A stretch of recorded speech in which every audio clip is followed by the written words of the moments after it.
En este vídeo vamos a resolver el ejercicio 17 del tema 3.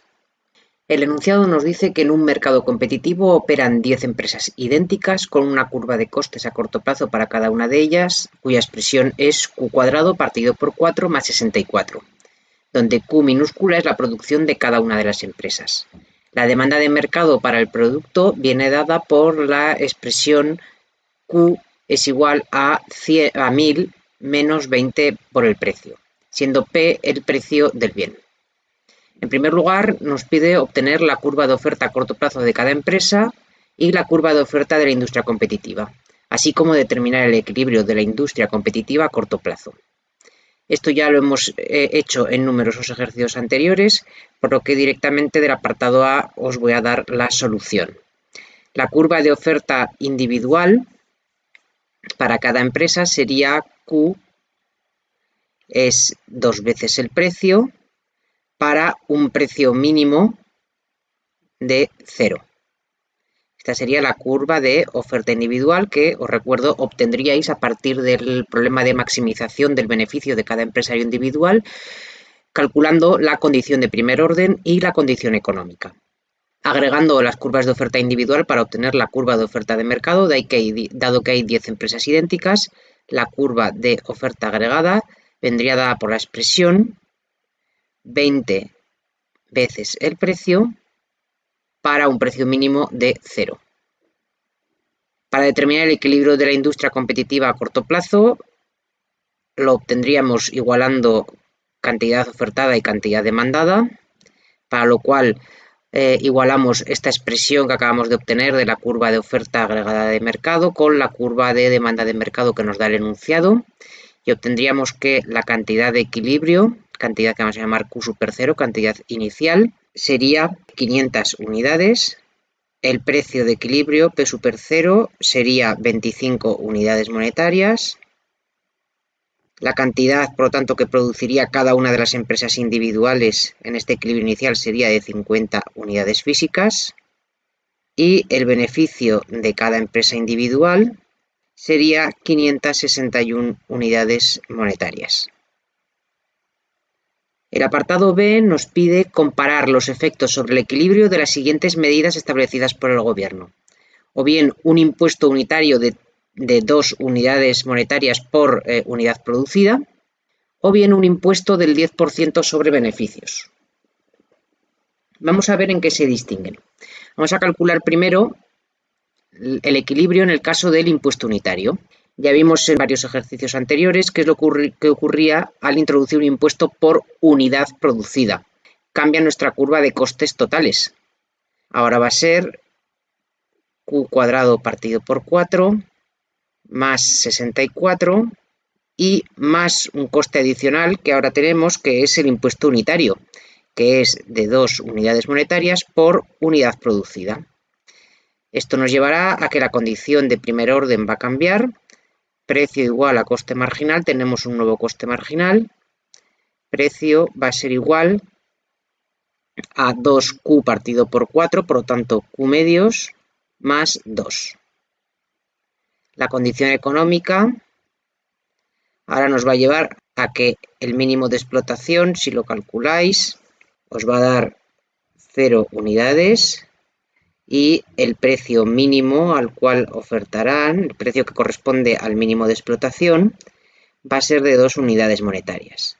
De tal forma que la nueva curva de oferta individual viene dada por la expresión 2 por el precio menos 4 para un precio mínimo de 2.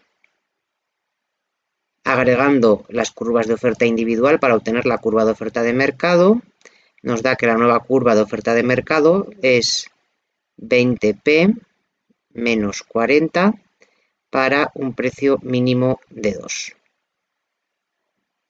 Ahora, calculamos el nuevo equilibrio. Cantidad ofertada es igual a cantidad demandada.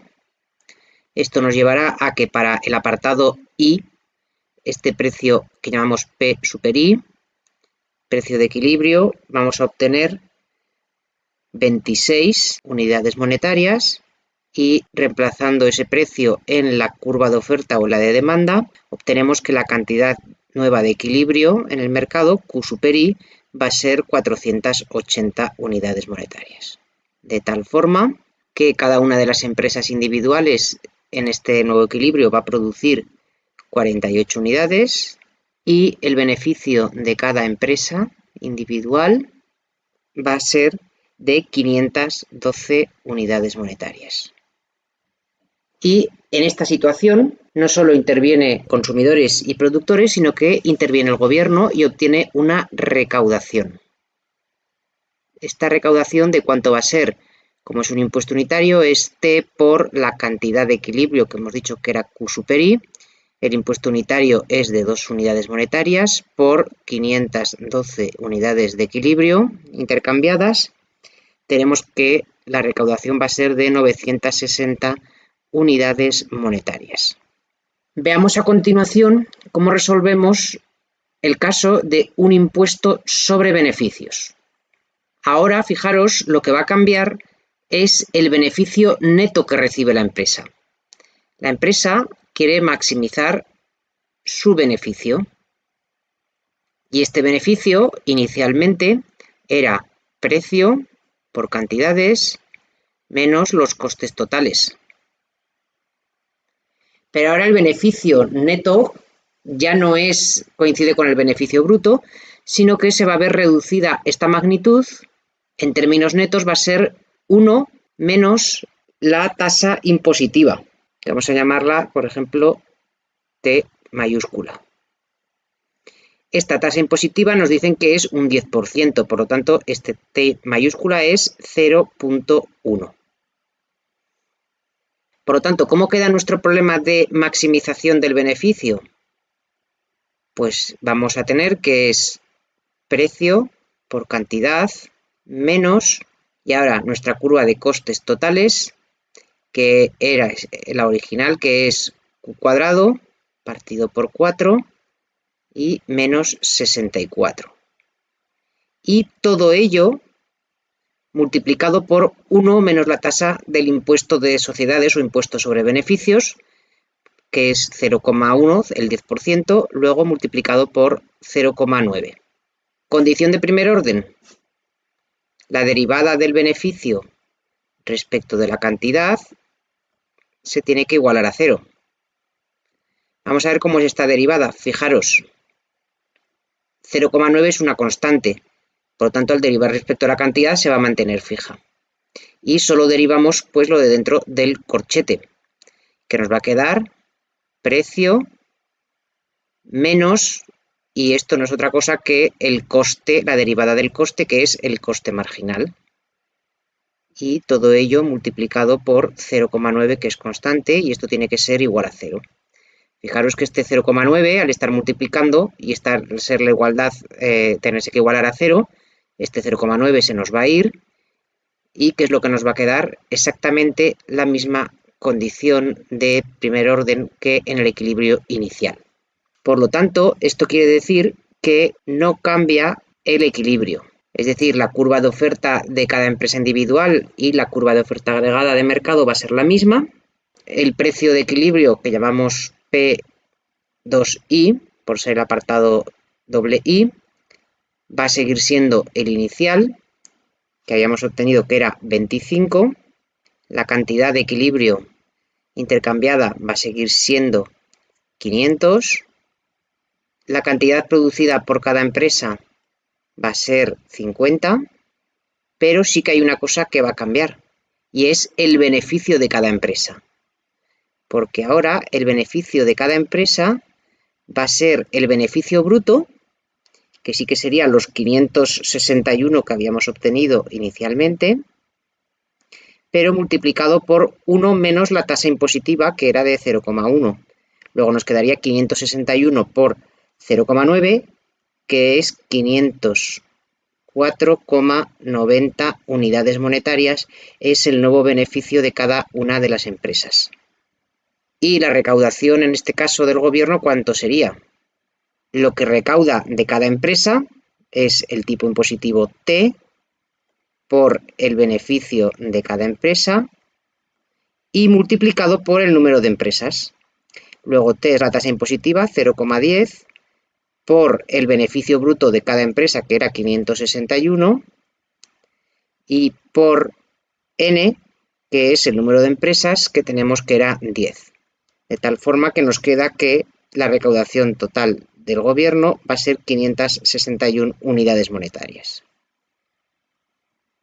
El apartado C nos pide calcular el bienestar social bajo cada situación e ilustrar gráficamente.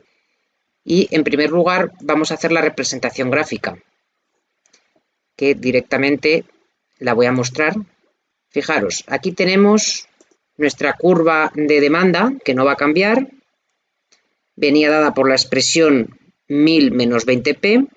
Luego, si la cantidad es 0, el precio, el punto de corte sería 1000 entre 20, 50. Y el punto de corte con el eje horizontal, si el precio es 0, la cantidad sería 1000. La curva de oferta inicial tenemos que va a ser una recta creciente que va a partir de 0. Y el punto de corte de la curva de oferta inicial con la curva de demanda nos da el equilibrio, cantidad inicial 500 y precio inicial de equilibrio 25. A continuación se produce la introducción de un impuesto unitario en el apartado I, que nos lleva a un desplazamiento vertical de la curva de oferta, y ese desplazamiento paralelo va a ser justo de 2 unidades, porque es el impuesto unitario, y nos llevará a una nueva curva de oferta que se cruzará en un nuevo punto con la curva de demanda, y que nos va a dar lugar al nuevo equilibrio, que es para el apartado I, cantidad 480 y precio 26. A continuación calculábamos el equilibrio en el caso de un impuesto sobre el beneficio, y hemos obtenido que no cambiaba la cantidad de equilibrio, es decir, la cantidad de equilibrio va a ser 500 y el precio de equilibrio va a ser 25. Luego, gráficamente, no va a tener un reflejo este impuesto. Luego veremos que la distribución del bienestar social sí. Vamos a calcular, en primer lugar, para hacer el análisis de bienestar social, vamos a calcular el excedente de consumidores y productores en la situación inicial.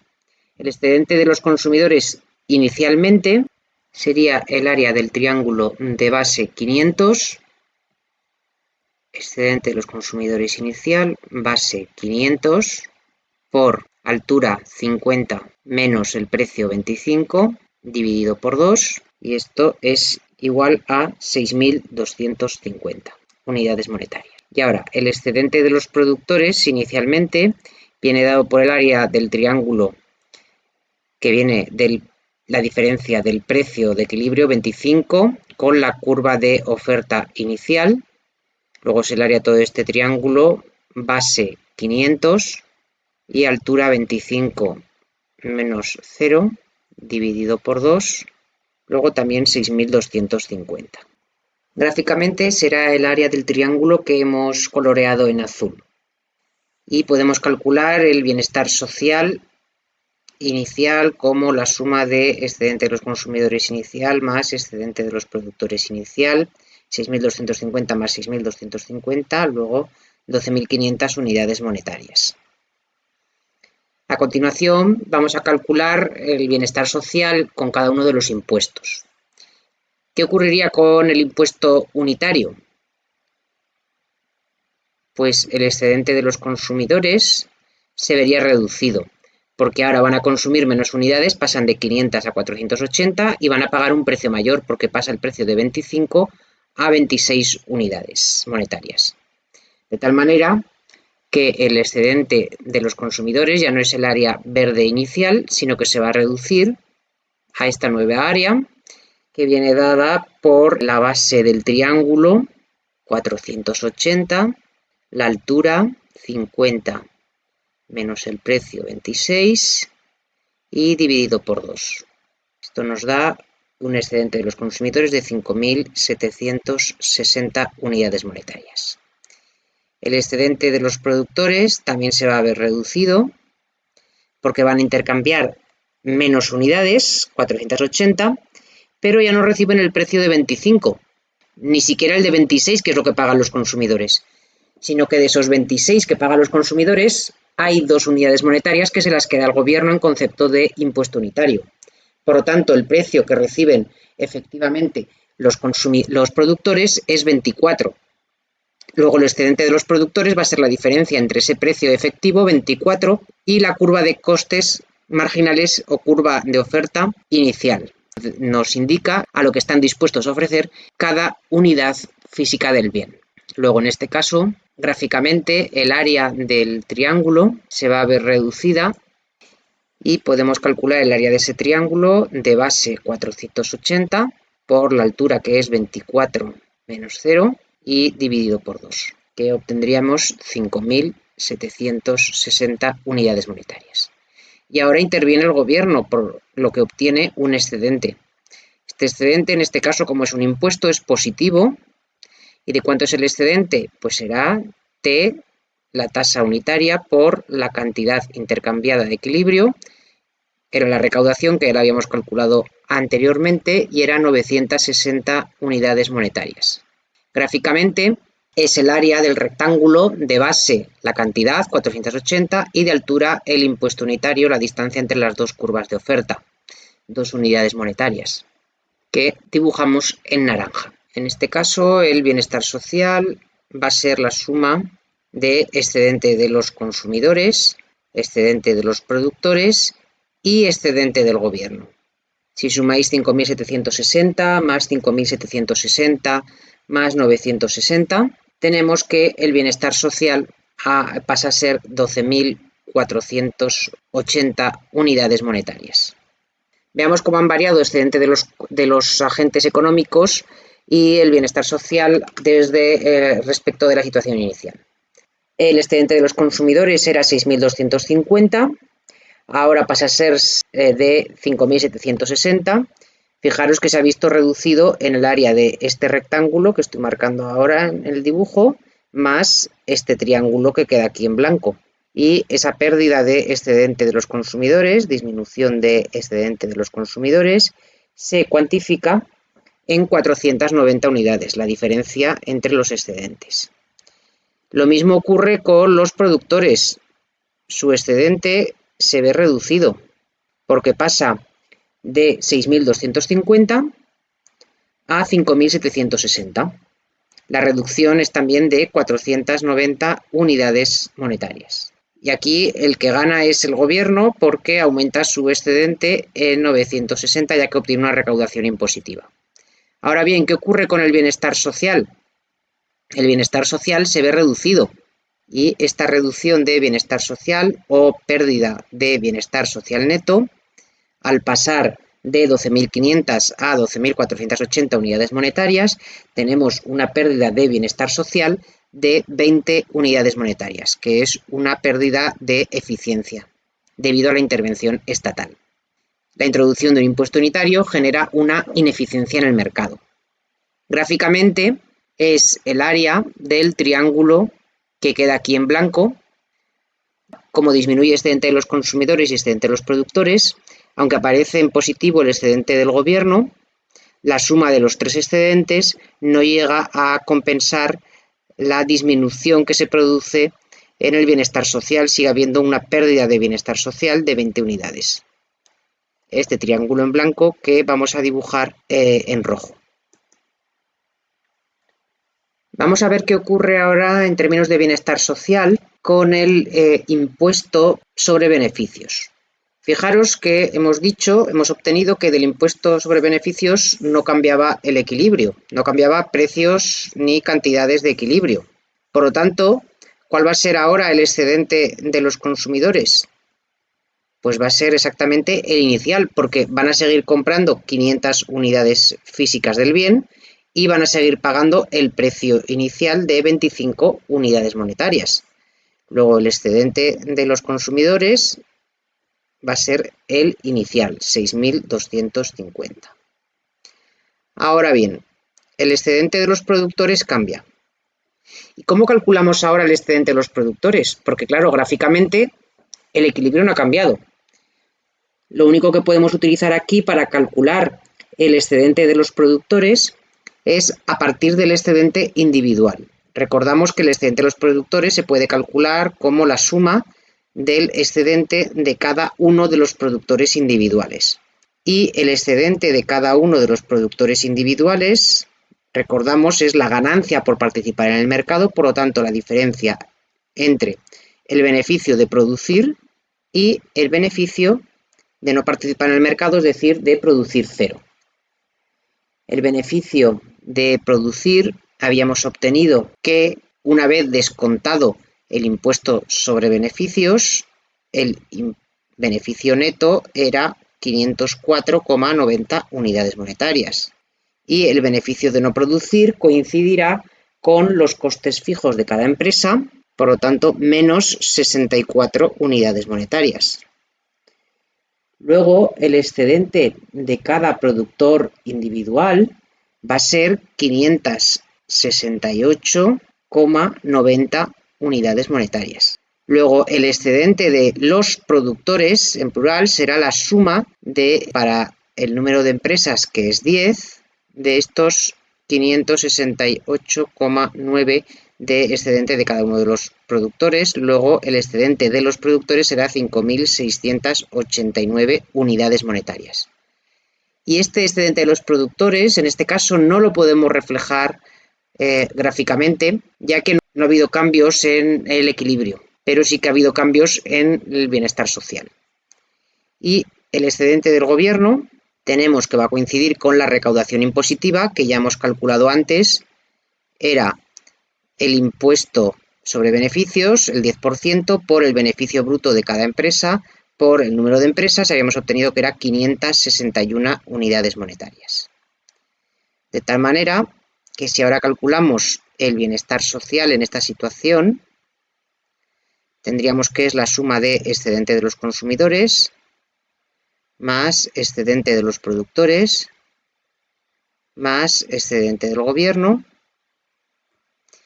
y tenemos que si sumáis 6.250 más 5.689 más 561, os va a dar exactamente 12.500 unidades monetarias, que coincide, por lo tanto, el bienestar social con el inicial. Luego, la pérdida de bienestar social es cero. Esto quiere decir que la introducción de un impuesto sobre beneficios cambia la distribución del bienestar social, pero no genera ninguna ineficiencia en la asignación del mercado.